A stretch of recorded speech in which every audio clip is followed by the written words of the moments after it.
Many of you have heard him speak at some national conferences, but it is my pleasure to be able to introduce Coach D, as he is well known. And he can probably share a tip or two more about resiliency. So he regularly speaks at workforce development and education conferences and is the author of several books, including How to Find Your Passion and Make a Living of It, and Reinvention, the Pathway to Job Search Success. He was also featured in one of the top stories in New York Times bestseller, Chicken Soup for the African American Soul. And he is currently writing 2 books because he's an overachiever like that. The Self-Care Movement and Post-Pandemic Leadership. So Coach D knows about our work, and he also likes doctor, and we'll just throw that in there. That was my penalty, right? Okay. But he understands our work because he used to run a WIA youth and adult provider program. His HIKE program had one of the highest dropout prevention and graduation rates overall, and really showing success with young people. And also his job readiness work has really helped organizations improve their job placement and retention rates across the US. And so he understands our space, and so I'm really excited to introduce him to talk to us a little bit more about self-care in the workplace and how that helps us become more resilient.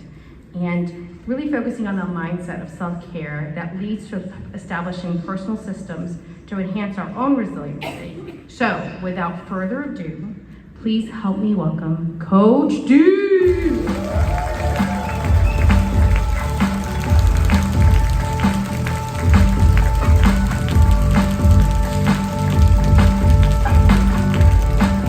I'm excited to be speaking at one of the top workforce organizations in the United States of America. No, I'm not feeling that right there. I'm like, y'all sound like y'all Dallas Cowboys fans with that one. I ain't gonna say nothing. But I'm saying this is one of the best workforce organizations in the United States of America. That's what I'm talking about. A little bit of a resilience format. We're gonna talk about self-care. There's a couple other things we're gonna throw up in there too, because there's some other pieces to this when we talk about overall success from an organizational perspective. Keep in mind, I just don't stand on stages. We consult organizations all over the country, so we're in the trenches with a lot of organizations building systems. So we're gonna talk about self-care. All right, then we're gonna talk a little bit about team synergy. Then we're gonna talk about a winning mindset, because we're gonna talk about self-care right here. All right, write down this statement. I will never want y'all to forget it, and that is this: self-care is a precursor to wellness. What I mean by that is I can't get to wellness unless I do self-care. Okay? You can't. Now, Coach D did a little love, y'all. Can y'all show me a little love? Because I'm going through the self-care journey as I teach it. So, I've been 10 days, you ready for this? 10 days on a vegetable detox program. I need a little bit more love than that. I haven't had a piece of meat in 10 days. I haven't had salt in 10 days. I haven't had, come on y'all, I need some help over here. It takes energy to do what I'm doing. All I got inside of me is lettuce. All right. Lettuce is not the thing that gets you where you need to get to doing this work, okay? And so I realized that as I speak about this, I got to do it myself. I want you to understand something. This is huge today. For us, as well as our clients, our stakeholders, we need to take self-care seriously. In our industry, we see so much, there's things that's going on: compassion fatigue, secondary traumatic effect. Our clients and fellow coworkers are dealing with post-pandemic issues. We can't fill up another person's cup if ours is empty. Look at somebody, smile and say, fill that cup up right now. Go on, tell them that. Look at somebody, tell them, fill that cup up right now. Fill that cup up. Listen, some of y'all around here filling up everybody else's cup and your cup is empty. All right. I'm going to ask you a couple of questions to see what some of your responses are. How many said sell it?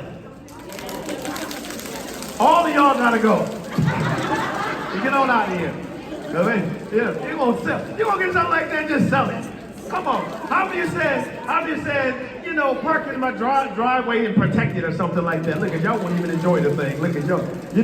Now, how many are like me and said, I would get on I-4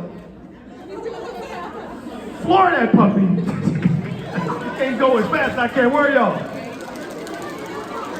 That's only like 10 people. Oh my goodness. No, man. You can't get something like that put in the garage and sell it. You gotta get busy with that thing. Let me tell you something. I shared this. I did the self-care training for the Flagler-Volusia Sheriff's Department, right? I did that was a couple months ago. And I was in there and we were having a great time. And I said to them, if I were to get one of those, y'all would be up with in back of me on 95 or I-4 chasing me because I'll be straight down the road. Some of the sheriff officers said this, Coach, we'll be sitting right next to you. And they'll be chasing us. You see? No. Now, I'm asking this question for a reason. If I was doing a workshop, I would break it down a little bit more. But you know why I'm asking you the question? And that is simply this. What about $1 billion body and mind? Yeah, that's worthy of a hand clap right there. See, we'll shine that car.